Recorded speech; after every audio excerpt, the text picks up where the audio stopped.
Oh, Hiya, I'm Kiva. hi. I'm here today with Carla Jenkins. Carla is an award-winning journalist and author, and she is a news reporter at Glasgow Live. Carla, how are you today? Yeah, I'm brilliant. Thank you. How are you? I'm good. Thanks for being part of this. No, Um, thank you for having me. Carla, we'll start off with how you got into journalism. Could you just tell us a bit about that, please? Yeah, so I finished my master's. I went over originally to Dublin to do a PhD. So I did a master's in literature. Quickly realised that wasn't what I wanted to do. I kept getting told my work was too journalistic, and I thought maybe I should listen to what everyone's saying.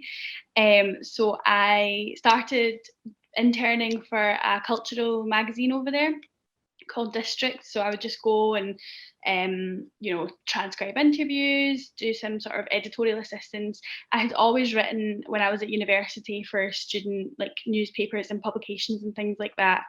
And so I sort of just fell into it that way, and I just never stopped doing that. And then eventually, when I came back to Glasgow, started pitching work to other places. But rather than pitch like individual stories, I would ask to come into the newsroom and spend time in the newsroom, whether it was a week or a fortnight or something like that. And I was working. I would go in unpaid, and I would like work alongside that. So I did definitely have a lot on my plate at one point. But it was just about building up contacts and networks and things like that. And then I won an award, and I emailed like every editor that I could like find anyone's email. I just emailed them straight away and said, "Look, this is my CV. Please, can you give me a shot?" So I started doing freelance shifts for some newspapers in Glasgow, and eventually I was offered a full time role. And I would have got the training I needed, like to because I hadn't studied journalism, so I got the training through that job role for my NCTJ. I was interrupted halfway through that by the pandemic, but luckily I just kind of continued on myself, and I was offered another role after that. So that's kind of how I started, basically just Yes. freelancing and then putting myself out there. So yeah. Excellent. And you said there that you won an award. Do you want to tell us a bit about that? Yeah, so in 2019, I won the Young Journalist of the Year award. So that was, I only had 3 pieces of actually published work that I could have submitted. And I submitted one which I had written with the Sunday Times on an experience of being catfished. And I think it was something unusual, something quite vibrant, totally eclectic they hadn't experienced before. So luckily I won the award off that. Carla, what story have you written that you're most proud of, or that you enjoyed writing the most? Okay, I would say recently a story. I've written so many stories, and there's so many that I am proud of. I think if you should always try to be proud of whatever you write, whether it's like one story about a food bank or 10 stories about something else. But the one story that I did really enjoy recently writing was an experience piece on what it means to be non-binary. So I Mm-hmm. did that for Pride Month. I spoke to a person in Glasgow who is non-binary, that's how they identify. And we basically just did a piece where I sat down, had a chat with them, and they told me really what it was like to be a non-binary person or a person who identifies that as that in Glasgow. And I was really proud of that piece because I was thinking of um, like Pride coverage, and I thought that I hadn't seen as much about that as I would have wanted to. So I kind of managed to fill that gap, and I got some really lovely feedback after that as well. And the person who I spoke to was really happy with the story and stuff. So that was definitely one I was really proud of. Brilliant. Yeah, very, very worthwhile piece. Brilliant. Um, what do you think the most important quality that a journalist should have is? For me, I think the most important quality to have is a sense of determination, but to have that mixed with compassion and empathy, because you do have to be very determined to be a journalist. You work all hours of the day. Yeah. The stories can be really emotional. It can be quite like it's tough work. Mhm. Also, it's very competitive, and you do have to be very determined to get a story if you know other people are going after it.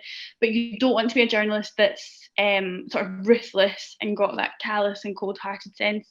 I think to always remember that you're telling other people's stories, so keep that sense of empathy Yeah, and be compassionate with your subjects. So I know that's kind of three things to have, but I think yeah, that's probably they're all equally that's as the first important. one. Hmm. Yeah, I would think so, yeah. Hmm. Brilliant. Well, we'll move on then to if you could write about anything at all, what would you choose and why?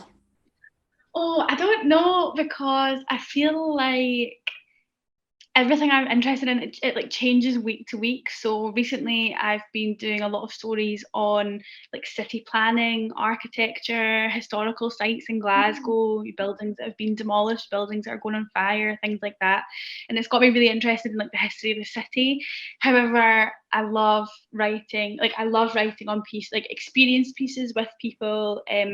Particular interests of mine are like the LGBT community, and like gender, so to do with gender.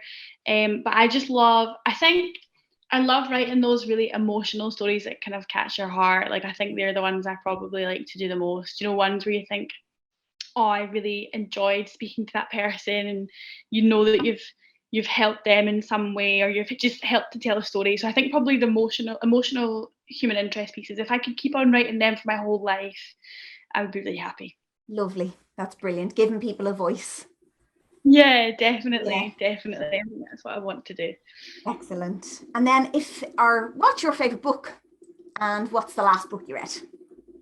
Ooh, so my favorite book, hands down, I know exactly the answer to say it, and it's Ulysses by James Joyce. That's my favorite book. I feel like that's the book that like started off my life. Yes. So that's my favorite book. But the book I'm reading right now, like I read so many books all at once. So right now I'm actually reading a book called Snowflake by Louise Nealon. So she also studied at Trinity, Mhm. and it's all about like a student who goes to Trinity and in Dublin, University in Dublin. I'm sure you know, but also for anyone who doesn't know, that's what it is. And it's really interesting. It's about she lives in Kildare on a cow farm, a dairy farm, sorry, and she is like going to Dublin, and it's about kind of that and dealing with the kind of complexities of being from a different place is the one you're kind of pushing yourself into. So that's quite interesting. But oh my gosh, I read so many books. I've got like I think I'm reading Guilty Feminist by Deborah Frances White. I've got like Nigella cookbooks at the side of that. I've got my shorthand textbook. So yeah, a real mix.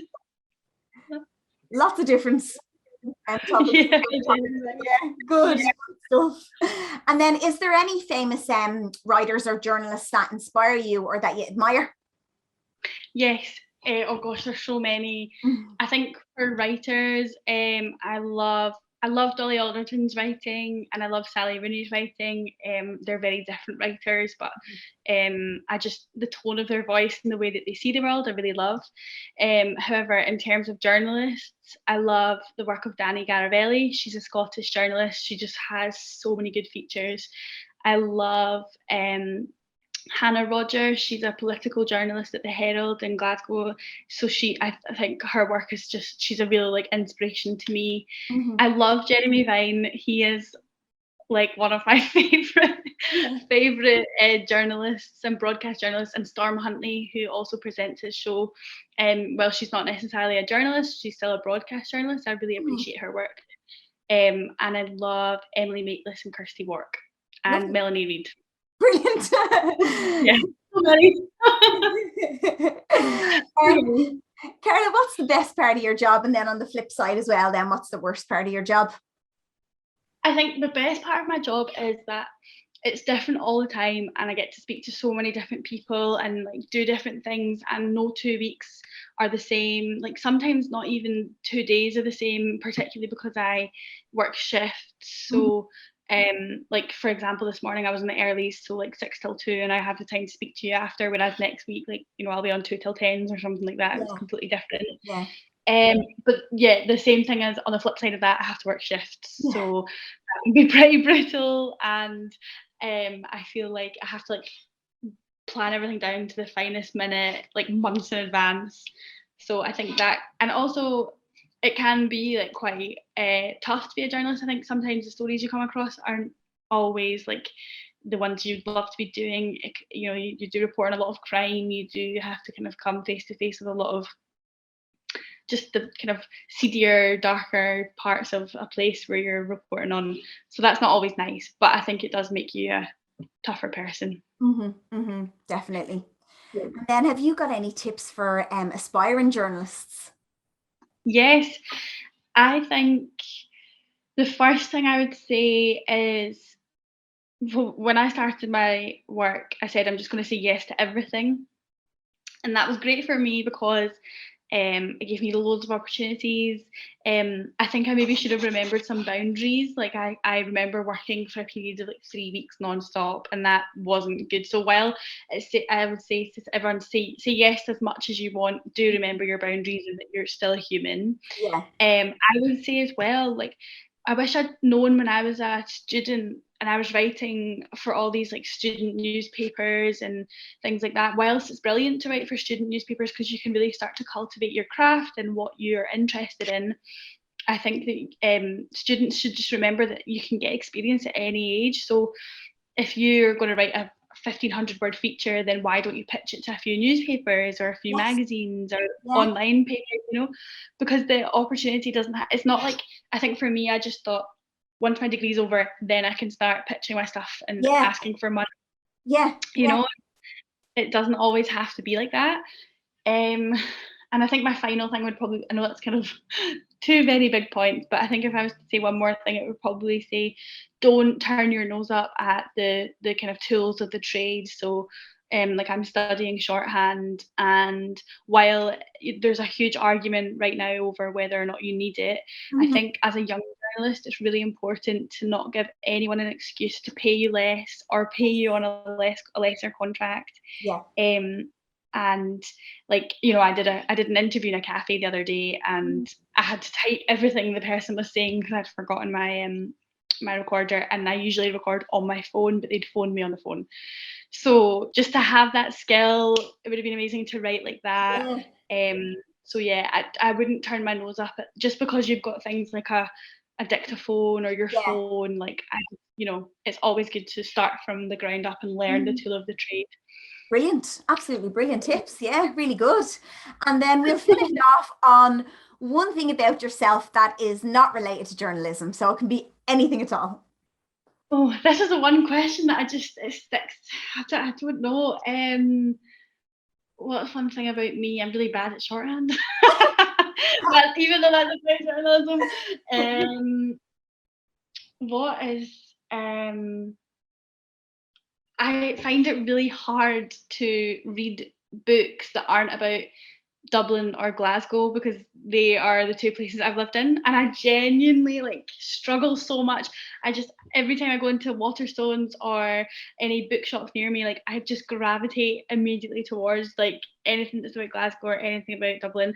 But then I also buy the books and get scared to read them in case I like them too much and in the end, which is so I've got like a pile like this of all these books I've really like searched for, these wee niche books, and I'm still I'm scared to pick them up. That's brilliant. So yeah. Great, absolutely brilliant. Well, thanks for sharing that with us. No worries. Thank you for having me. Carla, if the people want to find more about you, where would they find you? You can find me on Twitter. So my name is like Carla Jenkins. I think that's my handle. You can also find me on Instagram and Facebook and LinkedIn. Like basically just type my name in and type Glasgow and you'll find it. So we'll link your details below as well. And if people want to find out more about us, you can find us on Twitter at legitimate_app, or you can find us at legitimate.io. Carla, thanks so much for your time today. Thank you so much for having me. Thank you.